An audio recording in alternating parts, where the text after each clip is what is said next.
నమస్తే, welcome to GNR టీవీకి స్వాగతం. ముందుగా హెడ్లైన్స్.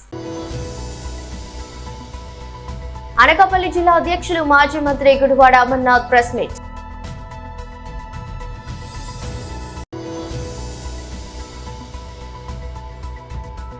బీజేపీ రాష్ట్ర అధ్యక్షుడు శ్రీ ఎన్ రామచంద్రరావు ప్రెస్ మీట్.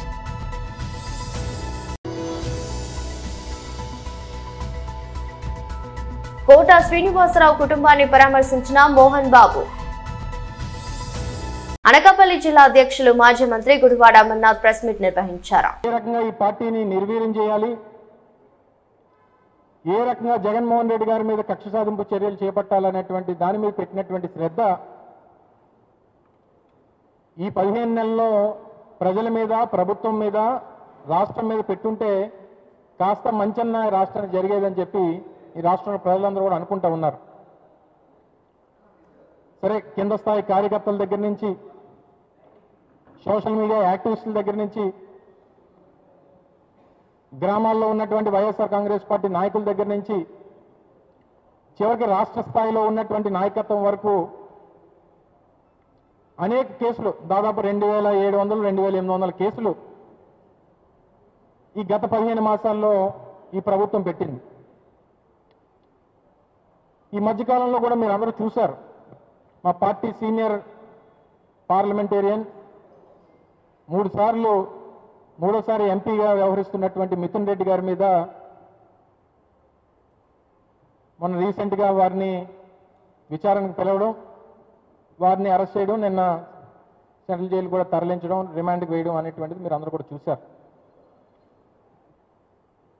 వాస్తవానికి రాష్ట్రంలో ఉన్నటువంటి ఇన్వెస్టిగేషన్ ఏజెన్సీస్ రాష్ట్ర ప్రభుత్వం కింద అనేకమైనటువంటి ఉంటాయి. సిఐడి ఉంటుంది, డిపార్ట్మెంట్ అనుకున్నటువంటి డిఫరెంట్ ఏజెన్సీస్ ఉంటాయి, లేదా వీరు నియమించినటువంటి స్పెషల్ ఇన్వెస్టిగేషన్ టీమ్స్ ఉంటాయి.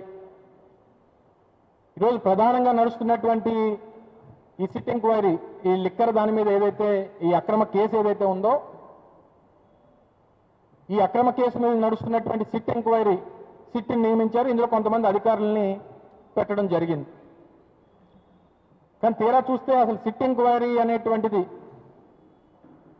అందులో ఉన్నటువంటి అధికారులు చేస్తున్నారా, లేకపోతే ఈ రాష్ట్రంలో ఉన్నటువంటి 2 ప్రధానమైనటువంటి పత్రికలు, తెలుగుదేశం పార్టీకి గెజెట్ పేపర్ లాంటి 2 పత్రికలు, ఈ ఈనాడు, ఆంధ్రజ్యోతి చేస్తున్నటువంటి ఈ వీరి విచారణని సిట్టు వారి విచారణగా టేకప్ చేస్తున్నా అనేటువంటి అర్థం కావట్లేదు. ఎందుకంటే ఏదన్నా ఒకరి మీద ఒకరిని అరెస్ట్ చేసే ముందో,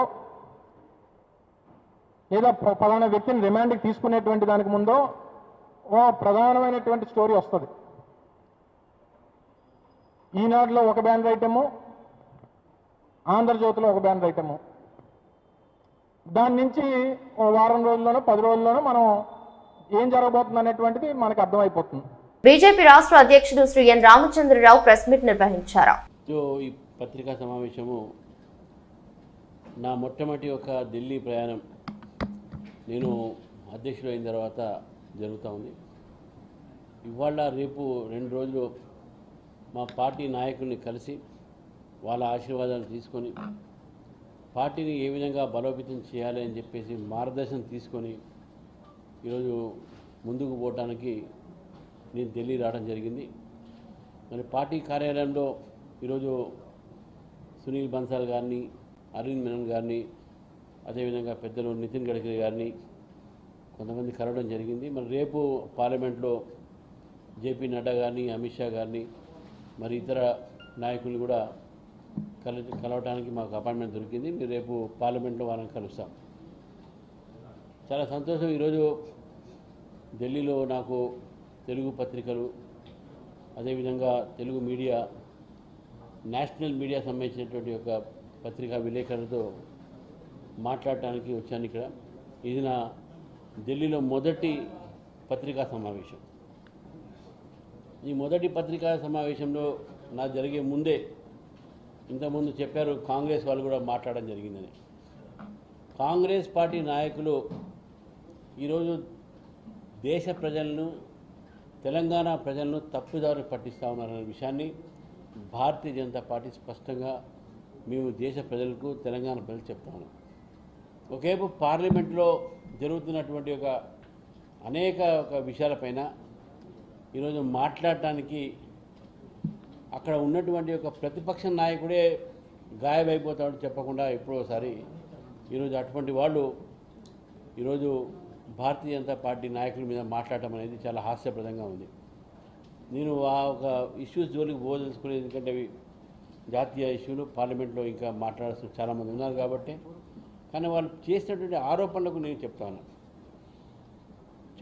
నేను ఈరోజు ముఖ్యమంత్రి గారు దాదాపు ఈ 18-19 నెలగా వారు ముఖ్యమంత్రి అయినప్పటి నుంచి ఢిల్లీకి 46 సార్లు, ఇప్పుడు నేను సుభాష్ గారు ఇద్దరు లెక్క తీసినాం, 46 సార్లు వచ్చారు. ఏసారి కూడా రాహుల్ గాంధీ గారు వారికి అపాయింట్మెంట్ ఇవ్వలేదు, కానీ మా ప్రధానమంత్రి, మా మంత్రులు వారికి అపాయింట్మెంట్ ఇచ్చారు. అది గుర్తుపెట్టుకోవాలి. రాహుల్ గాంధీ గారు వారి పార్టీ నేతలు ముఖ్యమంత్రి గారికి అపాయింట్మెంట్ ఇవ్వలేదు, కానీ మా పార్టీ నాయకులు, ముఖ్యమంత్రి, ప్రధానమంత్రి గారు, మా పార్టీ కేంద్ర మంత్రులు వారికి సమయం ఇచ్చారు. రాహుల్ గాంధీ గారు తెలంగాణ ముఖ్యమంత్రికి సమయం ఇవ్వకపోవటం అనేది తెలంగాణ ప్రజల్ని అవమానపరిచినట్టు. అది పార్టీ నాయకుడి కింద చూడొద్దు కదా. ముఖ్యమంత్రి కాబట్టి మా మంత్రులు టైం ఇస్తున్నారు, వారు ముఖ్యమంత్రి కాబట్టి మా ప్రధానమంత్రి టైం ఇస్తున్నారు, కానీ మీ పార్టీ ముఖ్యమంత్రికే మీ నేతనే టైం ఇవ్వట్లేదు. సీనియర్ నటుడు కోట శ్రీనివాసరావు మరణంపై నటుడు మోహన్ బాబు తీవ్ర భావోద్వేగానికి లోనయ్యారు. జూలై 13న కోట శ్రీనివాసరావు తుది శ్వాస విడిచిన విషయం తెలిసిందే. ఆయన మరణించినప్పుడు మోహన్ బాబు విదేశాల్లో ఉండటం వల్ల నివాళులు అర్పించడానికి రాలేకపోయారు. ఈ విషయంపై పలు రకాల ప్రచారాలు జరిగాయి. తాజాగా మోహన్ బాబు హైదరాబాద్ లో కోట శ్రీనివాసరావు ఇంటికి వెళ్లి ఆయన చిత్రపటానికి నివాళులు అర్పించి కుటుంబ సభ్యులను పరామర్శించారు. ఈ సందర్భంగా ఆయన మాట్లాడుతూ, కోట శ్రీనివాసరావు నాకు ఎంతో ఆత్మీయుడు, ఆయనతో నాకు ఎంతో అనుబంధం ఉంది. ఆయన చనిపోయినప్పుడు నేను ఊరిలో లేను, విదేశాల్లో ఉన్నాను, అందుకే ఆ రోజు రాలేకపోయాను, అందుకెంతో బాధగా ఉంది అని తెలిపారు. కోట శ్రీనివాసరావు గొప్ప నటుడని, ఎలాంటి డైలాగ్ అయినా కామెడియన్ గా, విలన్ గా రకరకాల యాసల్లో చెప్పగలిగే నటుడు ఆయన మాత్రమేనని మోహన్ బాబు కొనియాడారు. ఆయన లేని లోటును ఇండస్ట్రీలో ఎవరూ తీర్చలేరు. ఆయన కుటుంబం మా కుటుంబానికి ఎంతో దగ్గర, చాలా సార్లు అందరం కలిసి గడిపాం. ఇప్పుడు ఆయన లేకపోవడం చాలా బాధాకరం అంటూ మోహన్ బాబు కన్నీటి పర్యంతమయ్యారు. ఆయన చేసిన ఈ వ్యాఖ్యలు ప్రస్తుతం సోషల్ మీడియాలో వైరల్ అవుతున్నాయి. ప్రజా సంక్షేమానికి ముఖ్యమంత్రి నారా చంద్రబాబు నాయుడు పెద్దపీట వేస్తున్నారని రాష్ట్ర వ్యవసాయ శాఖ మంత్రి కింజరాపు అచ్చెన్నాయుడు అన్నారు. పెందుర్తి మండలం గుర్రంపాలెం గ్రామంలో సుపరిపాలన తొలి అడుగు కార్యక్రమంలో కింజరాపు అచ్చెన్నాయుడు పాల్గొన్నారు. ఈ సందర్భంగా ఆయన మాట్లాడుతూ, ముఖ్యమంత్రిగా నారా చంద్రబాబు నాయుడు బాధ్యతలు చేపట్టిన తర్వాత అభివృద్ధి పరుగులు పెడుతుందని తెలిపారు. ఈ కార్యక్రమంలో తెలుగుదేశం పార్టీ నాయకులు గండి బాబ్జీ, కోరాడ రాజబాబు, స్థానిక నాయకులు సుఖవాసి అజయ్, మరికొంతమంది నాయకులు పాల్గొన్నారు.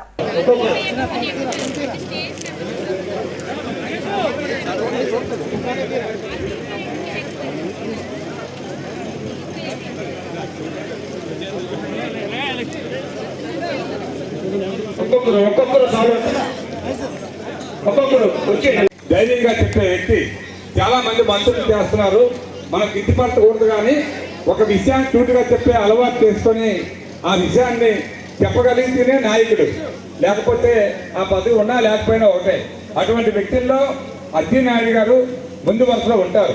ఈవేళ సమస్య ఎక్కడ చెప్పినా, సమస్య ఆయన ప్రాంతమైనా ఏ ప్రాంతమైనా సమస్య చెప్పగానే లిక్కర్ స్కామ్ దేశంలో కాదు ప్రపంచంలో ఇంత పెద్ద స్కామ్ లేదు. ఇది కూడా ఒక ఆర్గనైజ్డ్ స్కామ్. ఒక ప్లాన్ ప్రకారం ఎలాగ ప్రజల యొక్క రక్తాన్ని తాగాలో డెసిషన్ తీసుకున్నటువంటి ఇది స్కామ్. మీ అందరికీ తెలుసు, డే 1 నుంచి ఇది చాలా తప్పు. ప్రభుత్వం షాపులు నడపకూడదు, ప్రభుత్వం షాపులు పెట్టకూడదు, దీనివల్ల చాలా ఇబ్బంది జరుగుతుంది, అవినీతి జరుగుతుందని చెప్పినా మేము చెప్పిన విషయాలన్నీ పక్కన పెట్టి ఆర్గనైజ్డ్గా చేశారు. 2 మాసాల నుంచి మీరు చూస్తున్నారు మాట్లాడారు. ఈరోజు మొత్తం బండారం అంతా ఇదేదో ప్రతిపక్షం మీద లేకపోతే ఇంకొకరి మీద కక్షగట్టి చేసింది కాదు. ఒక ఎంక్వైరీ చేస్తే అన్ని వివరాలు, ఏ విధంగా స్కామ్ జరిగింది, ఎక్కడెక్కడి నుంచి ఎంత డబ్బులు వచ్చాయి, ఎవరి ద్వారా వచ్చాయి, ఎవరికి జరిగాయి, ఎవరికి చేరాయి అనేది స్పష్టంగా బయటపడింది.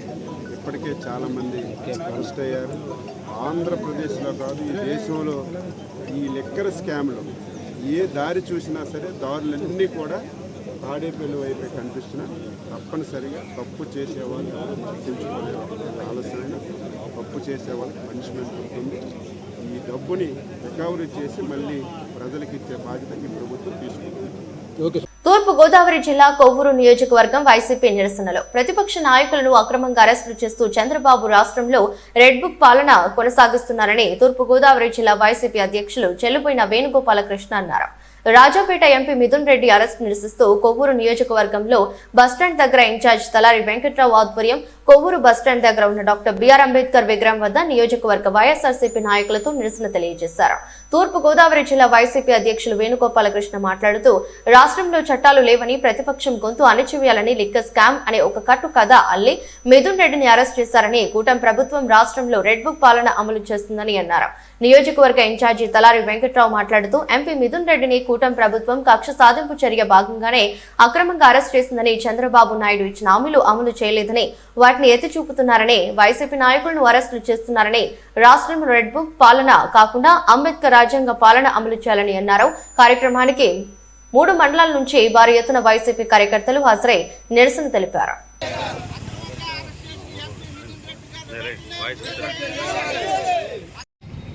కూటమి ప్రభుత్వం కక్ష సాధింపుగా ఇవాళ మిథున్ రెడ్డి గారిని అరెస్ట్ చేయడం జరిగింది.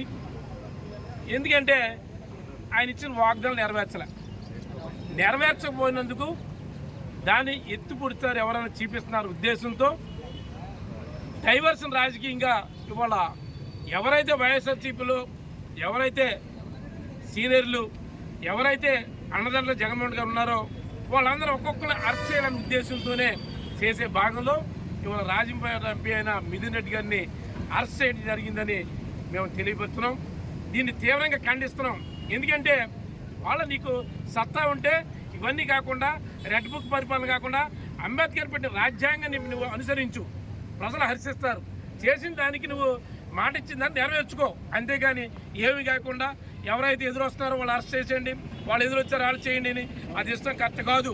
దీన్ని నిరసిస్తూ వాళ్ళ అంబేద్కర్ విగ్రహానికి నిరసన తెలియపరుస్తున్నాం. జై జగన్. రాష్ట్రంలో చంద్రబాబు నాయుడు గారు పరిపాలన రాజ్యాంగ విరుద్ధంగా ప్రజాస్వామ్యానికి పీటల వారి మాదిరిగా, అంటే ప్రజలకు ప్రజాస్వామ్యం మీద నమ్మకం సడలిపోయే విధంగా ఉంది అని అంటానికి ఒక ఉదాహరణ, నిన్న పార్లమెంట్ సభ్యుడు మిథున్ రెడ్డి గారిని అరెస్ట్ చేసినటువంటి తీరు చూసిన తర్వాత, అంటే ఈ రాష్ట్రంలో చట్టాలు లేవు, అధికార పార్టీలో ఉన్న నాయకులు చట్టాలని వారి అవసరాలకి ఉపయోగించుకుంటూ చట్టబద్ధంగా కాకుండా కక్షపూరితంగా, అంటే మిథున్ రెడ్డి గారిని అరెస్ట్ చేయడం ద్వారా ఈ రాష్ట్రంలో ప్రజల్లో లేదా ప్రతిపక్షం యొక్క గొంతుని అణిచివేయాలని చేసిన ప్రయత్నం ఏదైతే ఉందో ఇది పూర్తిగా ప్రజాస్వామ్య విరుద్ధం. ఏమాత్రమూ సాక్ష్యాలు కానీ ఆధారాలు కానీ లేకుండా ఒక కట్టుకథను అల్లి ఈ రాష్ట్రంలో లిక్కర్ స్కామ్ జరిగిందని, దానిలో వీరు ప్రధానమైనటువంటి సూత్రధారులని, జగన్మోహన్ రెడ్డి గారిని దానిలో ప్రధానంగా చూపాలనేటువంటి ఉద్దేశంతో జగన్మోహన్ రెడ్డి గారికి సన్నిహితంగా ఉన్నటువంటి వారందరినీ కూడా అరెస్టులు చేయడం ద్వారా ప్రజల్లో ఒక సంకేతం పంపాలని. అసలు లిక్కర్ స్కామ్ అనేటువంటిది ఒక కట్టు కదా. లిక్కర్ స్కామ్ జరగడానికి ఆస్కారం లేనటువంటి పాలసీ నాటిది. జగన్మోహన్ రెడ్డి గారు నాటి ప్రభుత్వమే మద్యాన్ని పాలసీ చేసి విక్రయించినటువంటి పరిస్థితులు ఉంటే దానిలో స్కామ్ జరిగిందంటున్నారు. ఇవాళ బెల్ట్ షాపులు ఏర్లై పారుతున్నాయి. ఏదైతే మీరు ఆక్షన్లో షాపులు ఇచ్చారో వాళ్ళు సమయం లేకుండా సందర్భం లేకుండా అమ్మకాలు చేస్తున్నారు. ప్రతి గ్రామంలోనూ బెల్ట్ షాపులు ఉన్నాయి. కమిషన్లు పెంచారు. ఇవాళ జరుగుతున్నటువంటి పాలన చూసిన తర్వాత మీరు తప్పు చేస్తూ ముందు ఎవరైతే పాలించారో వారిని తప్పుగా చూపించాలనే ప్రయత్నం ఏదైతే ఉందో ఇది చట్టవిరుద్ధం. అందుకే ఇవాళ రాజ్యాంగ నిర్మాత బాబాసాహెబ్ అంబేద్కర్ గారి విగ్రహం దగ్గర కొవ్వూరులో ఉన్నటువంటి నాయకులందరూ కలిసి వచ్చి, బాబా మాకు గొప్ప రాజ్యాంగాన్ని ఇచ్చావు, ఆ రాజ్యాంగ రక్షణలో ఆ రాజ్యాంగం మమ్మల్ని సంరక్షిస్తుంది అనేటువంటి నమ్మకంతో మేమంతా బ్రతుకుతున్నాం. కానీ ఈ రాష్ట్రంలో మీరు రాసిన రాజ్యాంగానికి విరుద్ధంగా రెడ్ బుక్ రాజ్యాంగం అనే కొత్త రాజ్యాంగాన్ని తెచ్చారు. ఇది ప్రజాస్వామ్యంలో పెద్ద విఘాతం, లేదా ప్రజాస్వామ్యానికి ఒక గొడ్డలి పెట్టు లాంటిది. తను అధికారంలో ఉన్నటువంటి నాయకులు సొంత రాజ్యాంగాలను అమలు చేసేటువంటి పరిస్థితి ఈ దేశంలో వచ్చింది అని అంటే ఇంతకంటే దౌర్భాగ్యం ఇంకొకటి లేదు. రాజ్యాంగ రక్షణ మీరిచ్చినటువంటి రాజ్యాంగమే మాకు రక్ష, అంబేద్కర్ ఇచ్చినటువంటి రాజ్యాంగమే మనకు రక్ష, అంబేద్కర్ గారి రాజ్యాంగంలో ఉన్నటువంటి చట్టాల అమలే మా అందరికీ రక్ష, మనందరికీ రక్ష, ప్రజలకు రక్ష. ప్రజారక్షణ కోసం ప్రతిపక్షంగా మేము పోరాటం చేస్తాం. ఈ అక్రమ అరెస్టులు, కట్టుకథలు అల్లి ప్రతిపక్షం గొంతు నొక్కాలని చేసే ప్రయత్నం ఎంతకాలం సాగదు. ఈ దేశంలో న్యాయ వ్యవస్థ ఉంది, న్యాయ వ్యవస్థ పైన మాకు అపారమైన నమ్మకం ఉంది.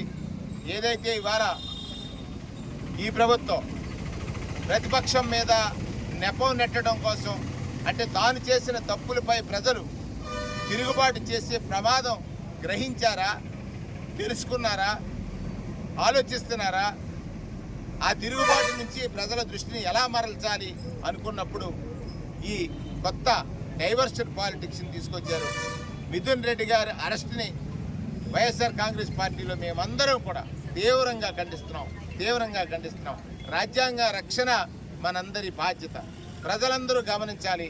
ఇవాళ ఈ ప్రభుత్వం చేస్తున్నటువంటి దురాగతాల్ని, అరాచకాల్ని, రాజ్యాంగ విరుద్ధమైనటువంటి చట్టాలు అమల్ని విశ్వలింగాయత్ మ్యారేజ్ బ్యూరో మలక్పేట హైదరాబాద్ వారి ఆధ్వర్యంలో వీరశైవ లింగాయత్ జంగమ్మ మహేశ్వరుల వివాహ పరిచయ వేదికను జూలై 27వ తేదీ ఆదివారం రోజు షేట్కార్ ఫంక్షన్ హాల్ బస్టాండ్ ప్రక్కన జహీరాబాద్ లో నిర్వహిస్తున్నారు. ఈ సందర్భంగా మ్యారేజ్ బ్యూరో నిర్వాహకులు పసారం శ్రీనివాస్ మాట్లాడుతూ వివాహం కావలసిన వధూవరులు ఈ వివాహ పరిచయ వేదికను వినియోగించుకోవాలని కోరారు.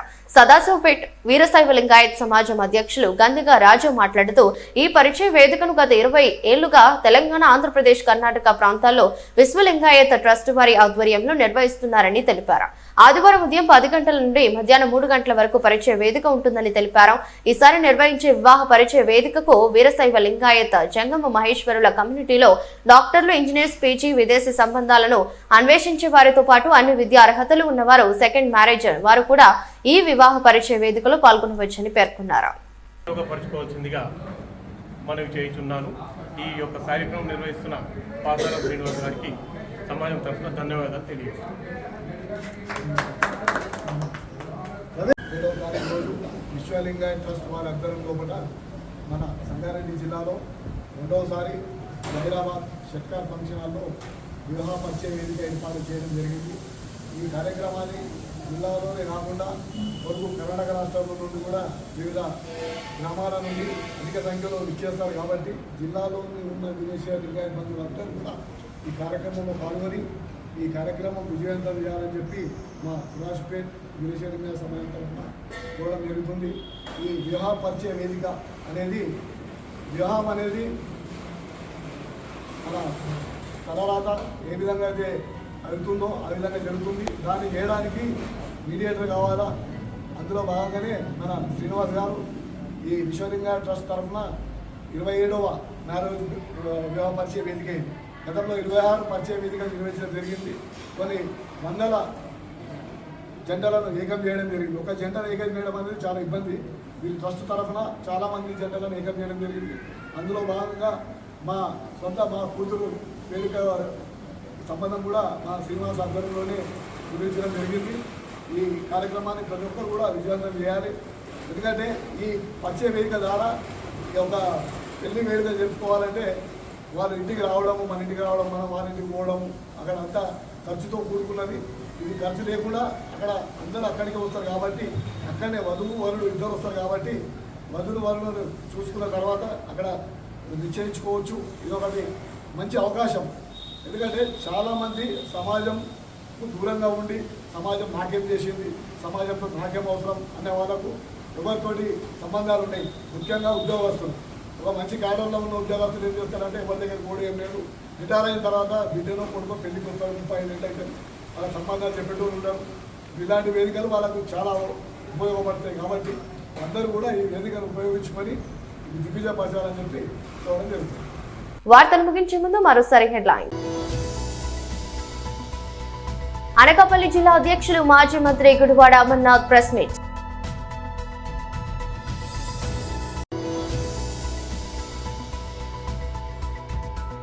బీజేపీ రాష్ట్ర అధ్యక్షుడు శ్రీ ఎన్ రామచంద్రరావు ప్రెస్ మీట్.